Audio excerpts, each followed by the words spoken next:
Hi everyone, it's Lianne Bridges here from the Inspire Show and welcome. The Inspire Show is part of the Awakening Village membership and it includes a number of things like ongoing networking and coaching. We have one program this summer called the Creative Camp that's for people in the Montreal area. Today we're talking to change leaders from local and around the world for the Inspire Show. We do this every month, the third Wednesday of the month at noon Eastern Time. And we also have a huge library full of videos and posts and blogs to help you along your way to live your most authentic path. And also we have a community of people to support you along the way.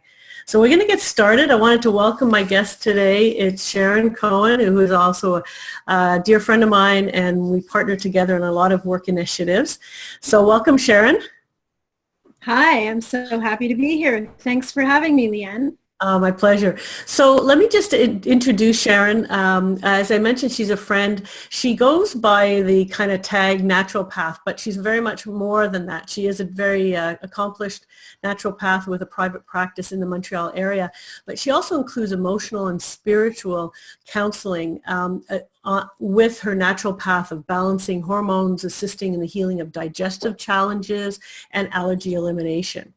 Sharon's goal is really to encourage her clients to hear and act on their own inner wisdom. So it's more about empowerment so they can feel energized, inspired, and free to live the life that they love. Sharon began her training and learned a lot of different modalities. She had a degree in psychology, but she also studied at NHC, which is the Montreal area, for many years as an energetic healer. She's got certificates in bioset allergy elimination, which I'm not really familiar with that so much, but also craniosacral therapy. And she's been taking women in particular to remote exotic places like Costa Rica for the last 5 years, and I've been privileged to be actually co-hosting with her for the last 2. And the goal of that is to help people feel their optimum wellness and nurture self-love. So Sharon, one of the things I like to do is tell people a little bit about your history, because some of the people on or even listening to this recording later will know a little bit about you, but they may not know your path and how you got to become a naturopath that includes that emotional and spiritual healing as well. Mm-hmm. Well, I was always interested in health and wellness since I was a little girl. I used to flip through my cousin's medical journals while he was in medical school. So I followed in my father's footsteps and realized that I was a really good salesperson. So I went into sales, was given my first job. I did really well. I did love it. I had the gift of gab. But then my mother got sick. When I was 25 years old, my mother was diagnosed with ovarian cancer, and I walked her a very difficult road for a young lady for 2.5 years through surgeries, chemotherapy, radiation therapy, and then she passed. And after I got over the grief and devastation of that, I started to reflect on my life and what I was doing. And sales just wasn't fulfilling for me anymore. And but I wasn't sure what else I was to do. However, I did realize that there was something greatly missing for me within my mother's treatment. And so I started to reflect on that. And what I realized was she didn't have that to truly heal. It seemed to me she would need a lot more emotional support. And at the same time that she was having all the treatment, she just kept getting weaker and weaker and weaker till she passed at 67 pounds. Mm-hmm. And I thought, there's something not right about this. Yeah. And there was nothing to sustain her, and there was nothing to help her be strong and work out some great emotional distress that I knew that she was going through in her life. Mm-hmm. And so I kind of went in search of that. And when my son was 1 year old, he's now 27, I was sitting at the kitchen table and I was crying. And my husband said, "Why are you crying?" And I said, "Because I love being a mother, but I know I'm here for more." And he said, "Just see what what shows up. And so a week later, my girlfriend invited me to an information evening at Institute NHC. And I sat there and they started talking about a whole person, holism. What is that? What did NHC stand for? That was the Institute of Natural Health Consultants. Okay. Right. And so they talked about whole people. They talked about what is it to be a whole person? That we are of mind, body, and spirit. Mm-hmm. And that fascinated, and to heal if we are broken. And by healing, I mean, we grow up with certain beliefs that are handed down generationally to us that may not serve us. We grow up, we're told certain things when we're young. And I'll get into that later. But what I realized was that I needed to study this. I needed to find out what is true healing. What is it to be a healthy human being on all levels? And so I came home from that evening and my husband said to me, "How was the evening?" And I said, "It was fabulous. There's good news and bad news." And I said, the good news is I loved every minute of it. And the bad news is I just signed up to be in school for the next 3 years. So that started my journey. And thanks to my husband and my child who was very much a child who could play alone while I studied a lot, I was able to start on this journey of studies and educating myself, which I've continued to this day. You continue to, yeah. So a lot of people in our area, in the Montreal area, think of you as a naturopath. They don't know the broader context of the work that you do. I talk about it when I talk to people about you and refer you. I often say you've got the emotional and spiritual side as well as the physical side. Could you talk a little bit about that the combination of the two, which really makes your approach very unique?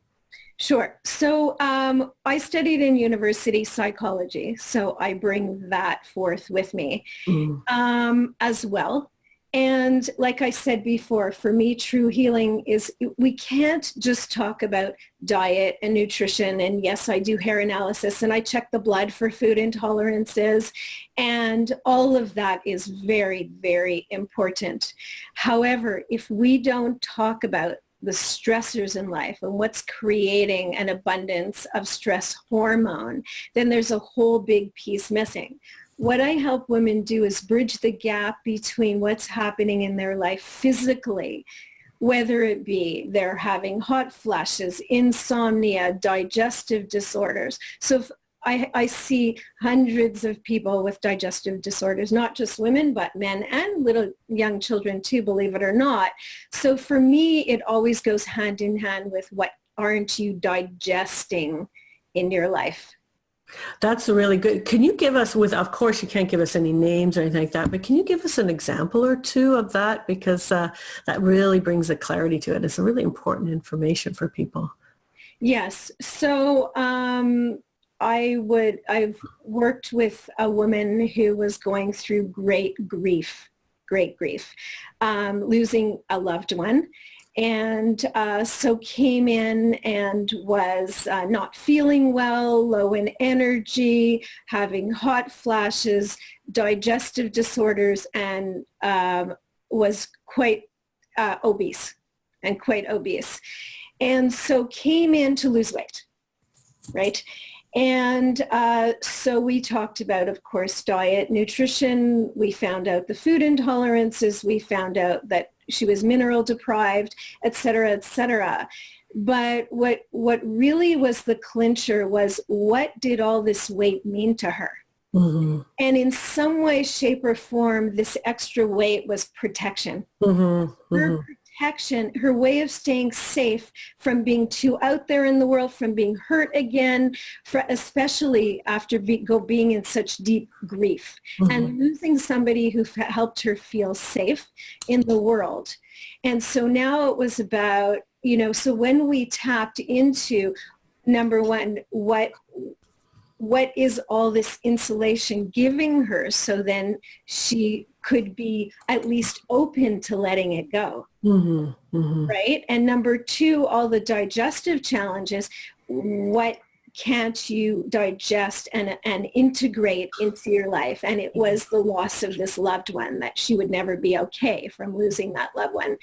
So we worked on many levels, and even the level of spirit of, okay, what is her bigger purpose, or what did she feel that she was here for? What were her unique gifts, and what did she have to contribute in the world? Because we all come here with our unique flavor, and we're the only one who could share that in the world. We come in, and we're the only ones who can come in at a particular time and space. Nobody else could come in at the same time in the same space. Therefore, you are unique. If you don't tap into your precious gifts and share them in the world, nobody else will. So even that piece was extremely important to her healing. I have to say, after 14 months, she has lost 68 pounds. Her blood pressure went down, cholesterol went down, no more digestive challenges, and no more skin rashes and many other things that I can't even remember. And not only that, but she is really happy and able to share her story and inspire others, which is what she feels that she has to offer. And we also heal within sharing our stories of things that we have been courageous enough to look at and work through. That's great. Thank you. That's a great example. And do you find there's like an increase in certain types of things happening, either like you mentioned kids and digestive things? Is there anything you're seeing more and more in your practice? Yes. Well, because I guess I've been doing this for 22 years, there's many things that I've noticed. I see that there's a whole lot more of intolerances. Okay. Be it food or environmental intolerances. And I think there's a couple of reasons for that. I think that, of course, now we are using more herbicides, pesticides. Monsanto is spraying our food with glyphosate, which is like having a low-grade antibiotic every day. This is really a problem. We have more air pollution, and it seems to be, people are on a quicker and quicker and quicker path. So people are busy. You speak to people, they're busy, busy, busy, trying to hold it all together and to work and have a family and feed them well and this and that and what have you. So it's almost like on a treadmill or a mus wheel, and so higher levels of stress hormone brings down immunity. The body should be able to take care of all these toxins, but it's having a hard time playing catch up. So it needs a little help. Very good. Thanks. And these kids also, who are coming in, some of them very different and unique, are trying to be put into a system. So there are a lot of round pegs coming in now. We can call them rainbow or crystal children, and trying to fit into a school system of square holes and round pegs, and it's just not working. Yeah. Exactly. Oh, wow. So you talked about the different levels. So there's the physical level that you work with, and then there's the emotional level. I guess there's some kind of counseling and therapy that you work on, and then there's kind of more energetic. And do you do it all together in your practice, or do you do a step-by-step? Or? No, I work totally holistically. So I do not compartmentalize. And that's the problem with a lot of Western medicine. I'm not against Western medicine. It has a time and a place. My son, Jacob, who is now 20 years old, had an autoimmune disease for 11 years. He has trained me to be a better practitioner, as I had to learn to keep him well and safe, to combine everything that I do with immunosuppressive drugs and some other things over the years, right? So I think there's a time and a place. Sorry.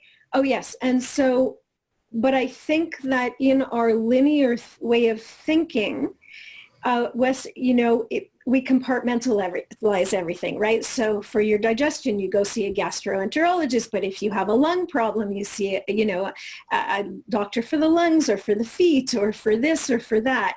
You can't look at us as, we are not pieces. Mm-hmm. We are whole. And to be whole is to be all of it and look at, so what I help people do is look at the bigger picture. You may have a lot of symptoms. However, there is one dis-ease within the being that is being expressed. Mm. So can you talk a little bit more about that? Because I think that's kind of how I hear you saying that is you're trying to get to the root of what's causing these different expressions. Yes, exactly. So can you talk a little bit about that? The one root or? Yes. Well, so first of all, I want to start by saying that whenever I work with somebody, I have a really deep understanding that I am just a coach. Mm-hmm. That's all I am. However, it is I help the person tap into the wisdom of their own soul, if you want to call it a soul, or a higher self, or whatever words you like to use, right? Mm-hmm. So we have the answers deep within, right? So it's really asking the questions and holding a deep, loving, safe space for people to go deep within themselves to find the answers, or to find that root, or to find the dis-ease. Where am I not at ease? Mm-hmm. Right? Where is my suffering caused from? And the suffering, you wanted to say something? I'll let you continue. Yeah. So the suffering is usually our ideal self, who we think we should be, who we portray ourselves to be in the world, who our parents taught us, if you're a good person, you'll be this. It is our striving, what we strive for. Do you strive for peace? Do you strive for harmony? Do you strive, to be noted as, the most intellectual person? What are your attachment? If I've gone to school for 40 years and gathered all of these degrees, and it's important that somebody sees me as really intelligent, and I'm so attached to that, right? I will do everything to fight for that. And then when somebody says something, or I'm presented with something that, I think you're stupid, right? Or something like that. And then all of a sudden my whole being that is so attached to this, that put 40 years into trying to be this person that I was told I should be, this intellectual, smart person, and it's challenged, then I suffer. Mm-hmm. Or if it's this person that creates, for me, it's harmony. It was like my whole life was about, creating harmony. And so when I feel there is no harmony, that's when I would stress. I would think it's my fault. I beat myself up. Why can't you create the harmony? Like as if we are the super woman, the super person, right? That is the best mother and the best, whatever your attachment is. So what happened if you see yourself as a wife? That who I identify with myself with, right? I'm a wife, and I'm a great wife, and I'm a mother, and I do the best I can, and look at me, I'm so-and-so's husband, and then your husband is gone. Then what happens? Mm-hmm. If that has been your whole life's identity, what happens to you? Mm-hmm. So it's looking to see, where is the suffering? Where have you been striving your whole life? And where do you think that you have not reached your striving? And the striving is really an illusion. It's really who we think we are, or we think we should be, or what we've been told we should, or if you're a good person, or if you're, whatever beliefs you've bought into. Mm-hmm. So that's really interesting. And sometimes somebody might think, and I just want to also mention, anyone wants to ask questions and type in the chat, please feel free to do that as we're talking along here. One of the things about striving is it's not always a quote unquote bad striving, like the idea of harmony. And I think once you mentioned to me, there was something like about sacred striving. I don't know what your word was. So what I mean by striving is is it a soul's, so when we're so living our life by we have to, that's what I mean by striving. Like there's no other, I have to be that the best, I'll use a mother because most of us fall into this category. You know, you have to be the best mother. What does that mean? You know, how do people see you? Do I feed my kid well? Do I keep my kid safe? Is my kid doing well in school? Right? And then all of a sudden, somebody says to you, oh, you really blew it as a mother. What happens, right? Like this, the back goes up and it's like, what do you mean? So it's not, there's a difference between your soul's expression, like, my soul's here to really nurture this child. And no, this is not my child. This is the child who has come through me, and to be loved and nurtured until he could be on his own. But how many mothers do you know, their kids are 25 and 30, right? And they're still trying to control and live their life because that's their identity. If I'm to be a good mother and I have to make sure you're okay. And then the kid isn't okay. It's their fault. Yeah. It's the mother, they beat them. What did I do wrong? So your whole identity. So there's a difference. And through harmony too. Through harmony, yes, is it your soul's expression to create harmony around you? That's a beautiful soul's expression, but is your whole life around that? And do you even give pieces of yourself to create harmony that doesn't feel right? You know what I mean? Like when we allow people to take pieces of us, and we have no boundaries just to create the harmony and we don't speak up for ourselves. How many women now have thyroid problems that I see in my practice? It's an unbelievable, because they have not spoken their truth to themselves and out into the world. That could be a portion of it, right? But we tend to suppress ourselves. Oh, got to keep the peace. Yeah.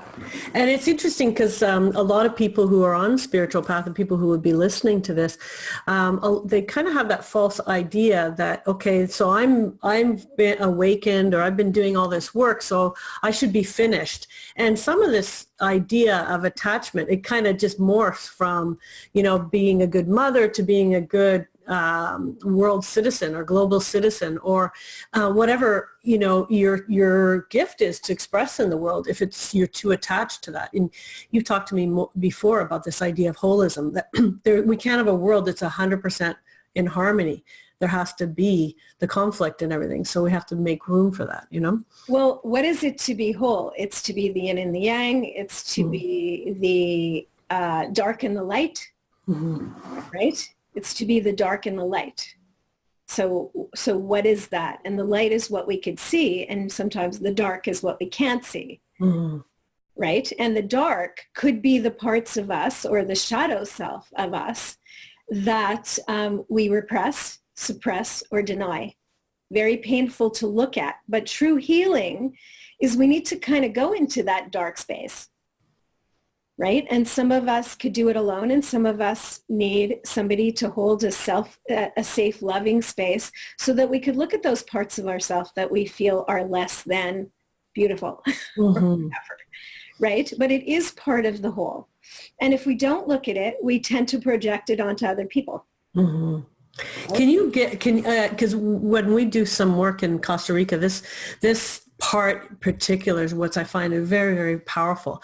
Can you go a little bit deeper into this? Either, again, maybe there's an example of a person where you've worked with or not. Maybe you can just give it a little bit more general, where you're working on that suppressed part. I see the ahas when we work in groups together, when people go through that. Okay. So if we find that we're really, really, really, sometimes you find you're really hooked by somebody, right? Does that ever happen to any of you? Hooked by another person? By another person, right? Somebody says something and you're like, something's happening deep in your being, right? Yeah. Like something has just happened, right? And so, but it really bothers you about them. How could they say that, right? About them. So it's really healthy to take that and turn it in on the self, because it's really about you. It's not about them. So when we're madly in love with somebody or something and we go, oh my gosh, that person, I'm so attracted. So it's not only the other, it's also I'm so attracted to that person. I want what they want, and for some reason you can't stop thinking about that person. What is that? It's something in them that you feel that you don't have. Mm-hmm. And on the other hand, somebody says something and you're just, oh my gosh, I could just kill them. That just, it's just, how could they say something? And I can't believe that they could say that. And I can't believe that they're so egotistical or that they're so racial or they're so whatever it is, right? So it's about us. We wouldn't be having a reaction like that either way, mm-hmm. if there wasn't something in us that wasn't repressed, suppressed, or denied. Mm-hmm. So if we could see it in ourselves that maybe we have judgment, maybe somewhere we have racial judgments that we don't really want to look at, right? Or judgments about people overweight, or judgments about how you parent, or whatever the judgment is, right? If you have a very big reaction, it's something to look at within the self. And that's where the healing starts, because we tend to look out there and blame somebody else, but we're just projecting on it, our screen onto somebody else. So if we could start looking at what is that part of me? Oh, I'm not really racial. But maybe there's a part, it wouldn't resonate with you if there wasn't a piece of you. Even, sometimes I see when we judge racial people, there's a judgment still there, right? Judgment, yes. Yes, and I used to think, I'm not judgmental. Well, go to a festival. Then I went to a festival. Oh, this was hysterical. And I noticed I was sitting there. It was a great place to people watch. And my mind was like, oh my God, there was a young lady wearing pink, what are those pantyhose called? Fishnets. And I'm thinking, oh my God, what a slut. And then I went, oh my God, and this went on for hours. Oh this, oh that, oh he must be this, oh maybe she. And I said to myself, you know what? We're all judgmental. I really got it in that moment that we are all judgmental. So the ones who say, well, I'm not really, it's not true. So what is true acceptance of ourselves or looking at is accepting that part that, what, sometimes I'm judgmental, and sometimes I don't want to look at what's really, really painful. And however, healing is shining more of the light onto the dark. And when I say suppress, it's something that we push away. Either we project it onto somebody else, we blame somebody else, we somehow push it away, or we get really busy. You know how we get really busy? It's like you get... No, that never happens to me. Feel right, and then I'm really busy. So that I won't look at that. All these people who are you talk to them and they're always, oh my God, I'm so busy, right? Meditation, no. I would, but I'm way too busy for that. Need to meditate twice as much. Right. Need to meditate twice as much. And repression is just, we don't even see what we don't even see. Mm-hmm. So how do you work with people to kind of get people to look at that part and to shine a light on it? It's really through, I've been trained. I've also been in, at the age of almost 61 next month, I still can say I just finished a 2-year program in a homeopathic school. So I'm a forever student. But we were trained in a very incredible therapeutic process that is very powerful, which is asking questions so people could go to a deeper place than the emotions, touch the sensations, touch all the way to the energetic frequency that I call source energy. And that's where we really tap into the source of your soul and the source of all that is. And within that, there's a great, let us call a seeing of of truth, an acceptance of truth, and allowing truth. When you talk about that process, one of the things I've seen you discuss with people and take people through is helping them to see the patterns of their ego. Is that part of it, or is that something else? Definitely. So we think that we are a thing, a solid thing. This is who I am. I am Sharon, the naturopath, the mother, the wife, and I am outgoing. So I label myself. And so as this is who I am, right? And I have X amount of degrees, and I've done this and I've done that. And that is what's so. However, we are not a solid thing of what's so. We are a patterning. And what makes us up is what I talked about before. So the moment that we enter into this physicality, we land here on this earth realm, we come at a particular time and space. Therefore, we already come with our uniqueness. If you believe in past lives, you might bring that forth with you as well. Okay? And then from 0 to 5, we are sponges. So whatever is told to us, we go, oh, you'll never be smart in math. Okay, I'll never be smart in math, right? And you're not particularly pretty. Okay, I'm not really pretty. And so everything, oh, you're very artistic. Okay, I'm very artistic. So we're just sponges, and we take that all in from 0 to 5.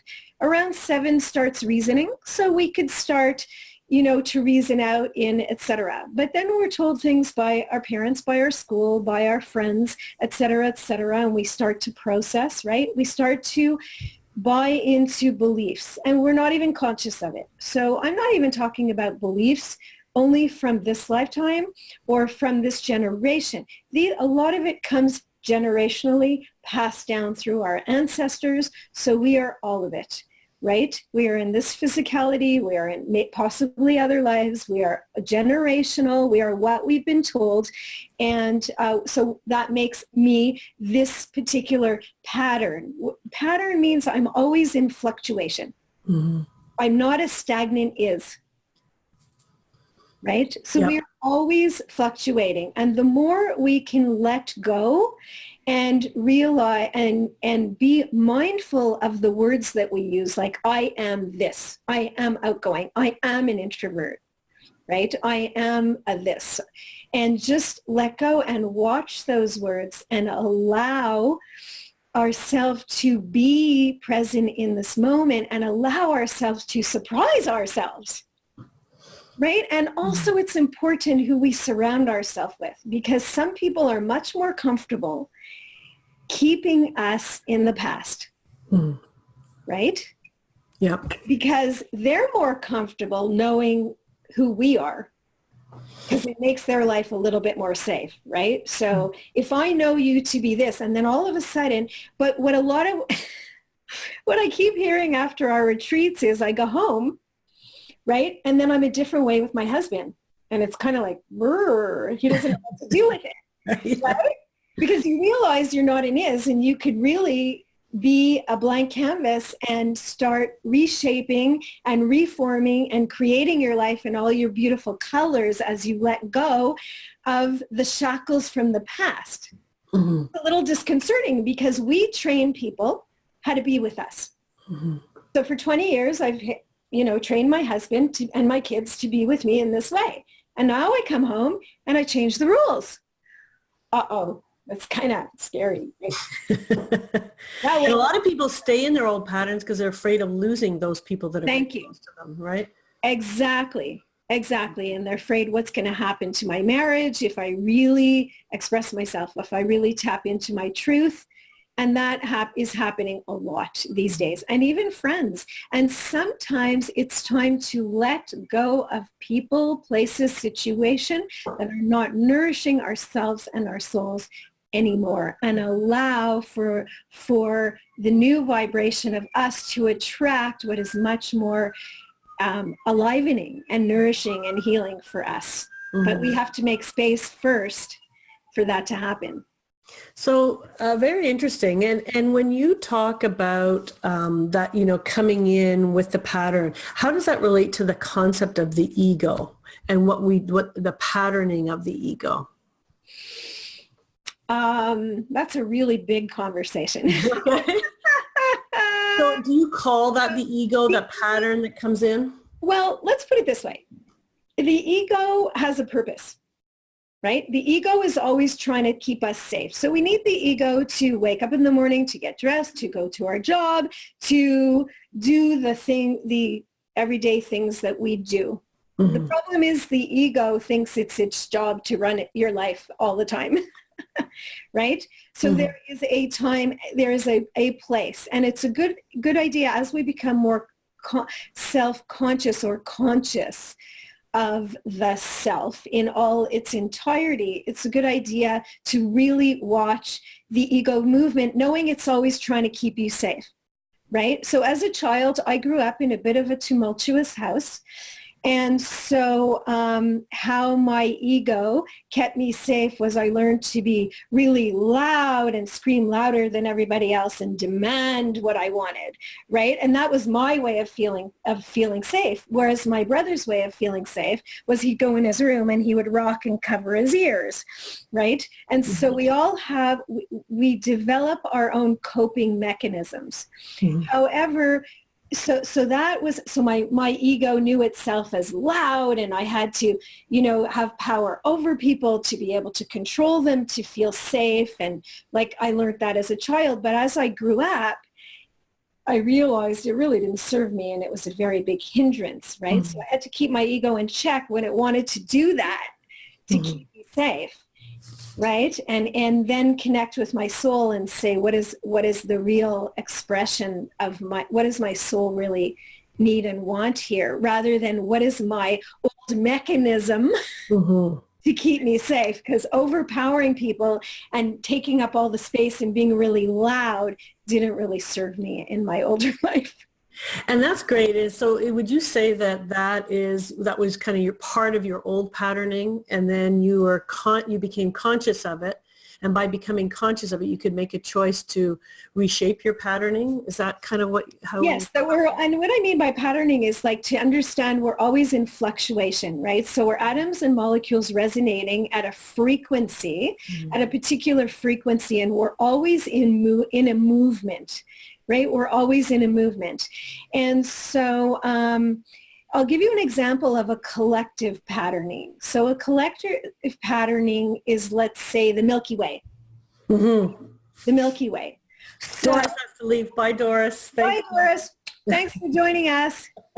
So the Milky Way is a collective patterning, right? We see it. We agree in the world that this is something called the Milky Way, because if this star is in alignment, it is a Milky Way.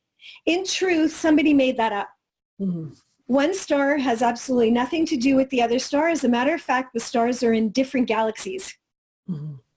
Right? And they really have no connection. But somebody made that patterning up. So we're always creating or making up the new story of mm-hmm. me, mm-hmm. right? But how stuck are we in our old stories mm-hmm. that we're not allowing for this flow and fluctuation of becoming or being, mm-hmm. right? One of the things I love too, and you've talked about, is the human nature side of like when people can access their own shame and guilt and fear and anger, which a lot of the time we suppress because, especially with this idea of I'm a good person, so I shouldn't have anger or hatred towards someone or whatever I might have as what I believe to be myself or what I strive to be, it can actually make me suppress even more. But when we can look at this and you guide people well to how to do that, then one of the things I think is really fun, and maybe you can talk a little bit about it, is people start to recognize that it's a human condition, that they're not alone in this, that we all have it, and this idea of starting to laugh at that. Can you talk a little bit about that? Yes. So what was really funny when you're saying that, it brings to mind an exercise we did in Costa Rica, which is when you really get to know your striving, look at me, aren't I a great mother? And look, my kids are doing well in school. And, look, they're in such great shape because I fed them so well, all these years. And I wear the badge and I'm, this, and I'm a businesswoman and I'm a this this and I'm at that and da, da, da. We expect so much of ourselves, right? So we help women to get in touch with what is that they put out to the world. It's what's so important for you out there to know about me, that makes me feel great, right? And so we had people really get into that runs them, right? That's important to them. And then act it out as a caricature, really, and really schmaltz it up, right? Like, wow, look at me keeping the peace and the harmony. I'm so awesome. And all the people around me are like, so like, so okay because of me and all the great. I remember doing that. I remember my persona.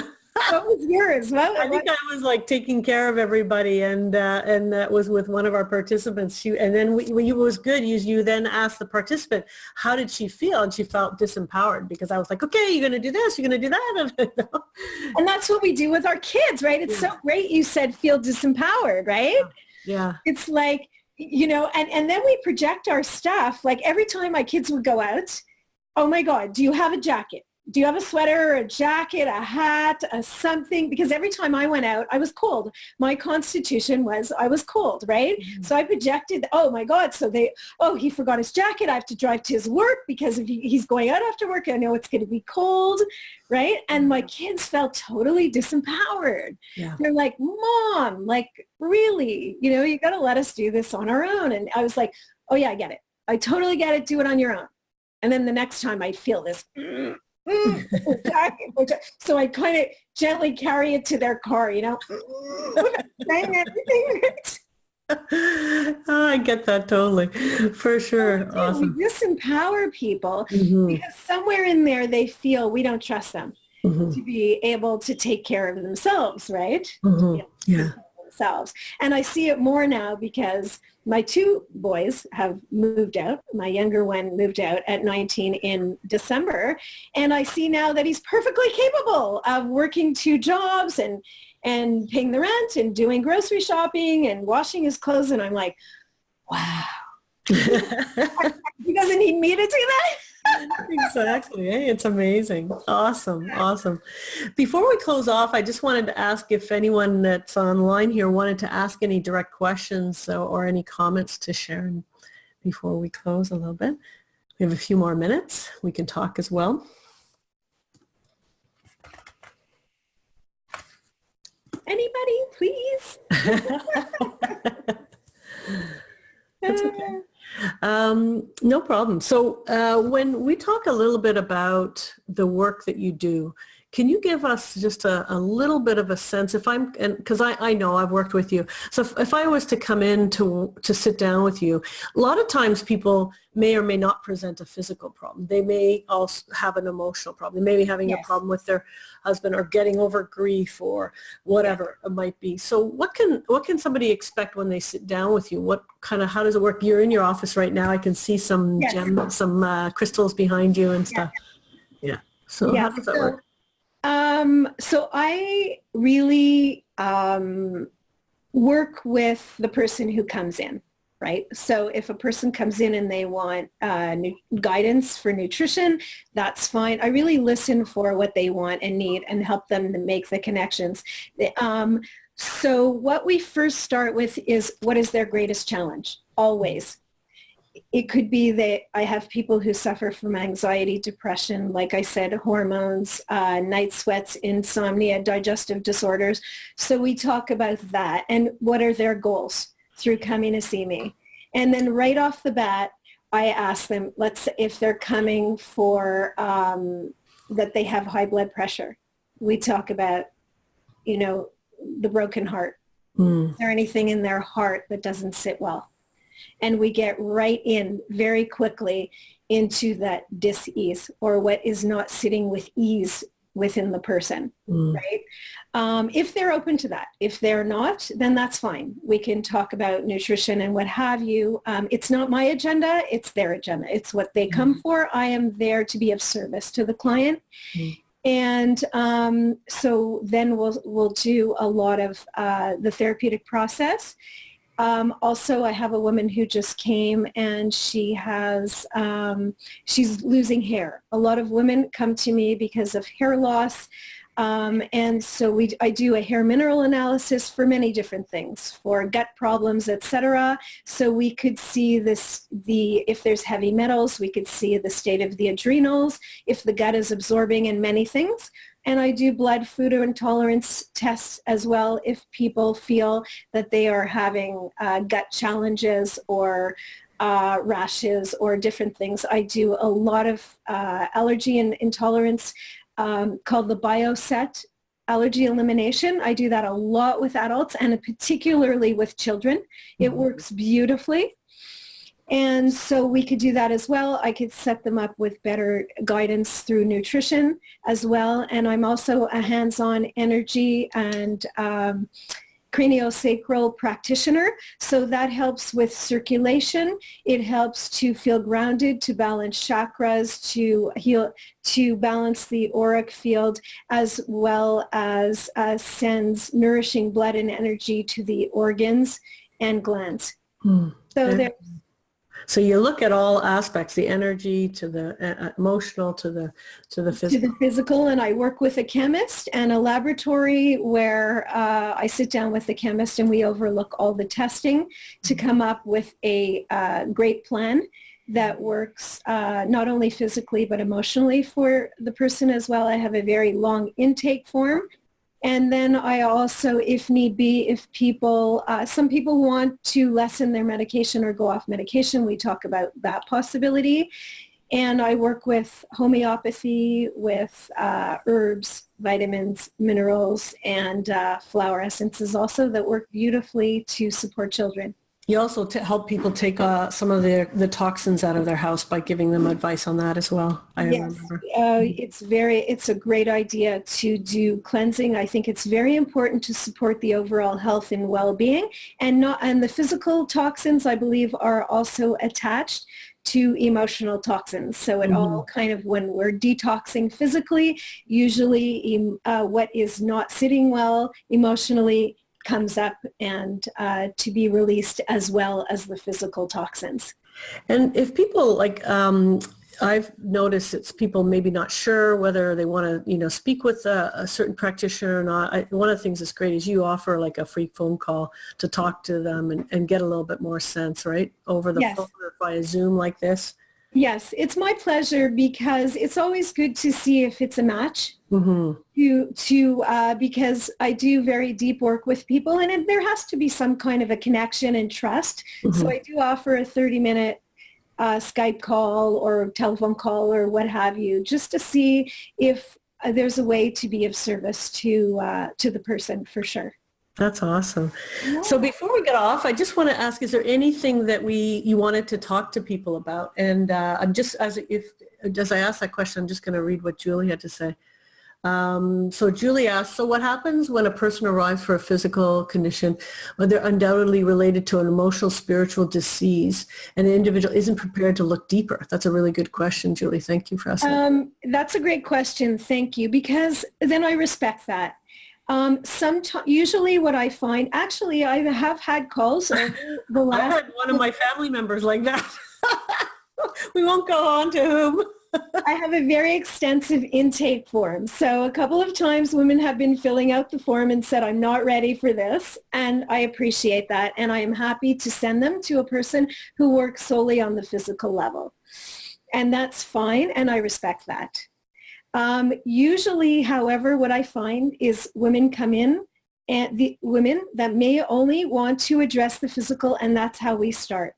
9 times out of 10, or 9.5 times, they realize through gentle, loving space that I create for the two of us, that they, even in the first session, awaken or allow themselves to touch upon something so deep, and we end the session and they look at me and say, I had no idea this was going to happen.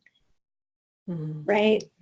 And so I could cry when I say that, because I feel so honored to do the work that that I'm here, and it's not work, to do this, to provide this space and to enter into the depth of the soul of another human being is I'm so grateful, with great gratitude that I do that. And I just want to say that through touching upon that and through allowing the self to go there, and there's no right way to do it, and it might take somebody a long time to do that, and they may not in this lifetime, but the true sign of healing for me is to bring either greater healing, or is to focus on gratitude and appreciation and moments of awe in our life,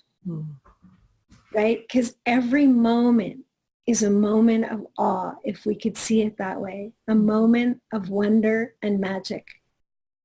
And that's what brings healing and a higher vibration to each and every cell and brings us back to our wholeness. Nice. Thank you. Is there anything else you'd like to share with us before I kind of close off and tell people kind of the work that we're doing together? I guess, well, I was just going to say that I've been through taking women through, and not only women, men too, but I see mostly women, through this process. I see what it is for a woman to, I think we've been taught as women to take care of everybody else. Do you agree? Absolutely. Yeah. And that sometimes it's selfish to take care of ourselves. And that's what my mother was taught and my grandmother. And so she gave and gave and gave until there was nothing to give. And so the beauty, I was guided many years ago to take women out of their environment, to take whatever it is, 2 days, 7 days, for themselves to go deeper within. Right? And allow themselves to be okay with and accept and embellish themselves, the self-work and the grace, right, that is birthed when we allow that, right? And that's the beauty of the work that we do together, Lianne. Oh, thank you. Yeah, that's really well said. And one of the things that I found, sometimes people, you know, the people that come are very different, and some will say, I don't want to do that work, or I'm, you know, kind of similar to Julie's questions, I'm not ready to, whatever. And that's okay, right? People come and they get what they want. If they just want to learn a little meditation, or they want some quiet or stillness. And it's funny, like you said about in your office, the same thing happens in the retreats that we do. People may come and say, I'm not going to share, I'm not going to do, and that's fine. And some people then share a little bit, some people share a lot, but it's really their own journey, and they always get what they need to out of it. However they want to participate. It's not like a forced, okay, now you're going to have to share all this, and you're going to have to bring out all your trauma or anything. They may be listening to someone else who's willing to share and get what they need without them actually even having to share themselves, right? Yes, it's totally the person's journey, and I think we're just there to hold their hand, and gifted to spend that part of the journey, whatever part it is, with that individual. Yeah, for sure. Wherever they're, and meet them where they're at, not with my agenda. I'm just going to finish off before I thank you, just to mention to people that we, for those of you who may be listening afterwards as well, that we are doing a retreat north of Montreal. We do have just 2 spots left, and actually probably one, I think, as of today, right? 1 spot left, yeah. And we're just preparing for the next Costa Rica retreat. So if you're interested, let us know. I'm going to have all of Sharon's information attached to this video when we share it on Facebook and YouTube and so forth. So you'll be able to contact her. But your phone number, if people want to contact you directly, is 514. I should know it by heart. Yeah. 235. Yeah. 8900. 8900. And your email address, if they want to contact you that way, is sharon.cohen@simpatico.ca. Perfect. Awesome. That's great. So I'm I want to thank you so much, Sharon, for coming on, and for the other participants for coming and sharing this time together. It's been very enlightening, and I really am happy to be able to share with my community what I see in the work that you do, whether I've been, a client of yours, which I have, as well as, working on initiatives together like retreats.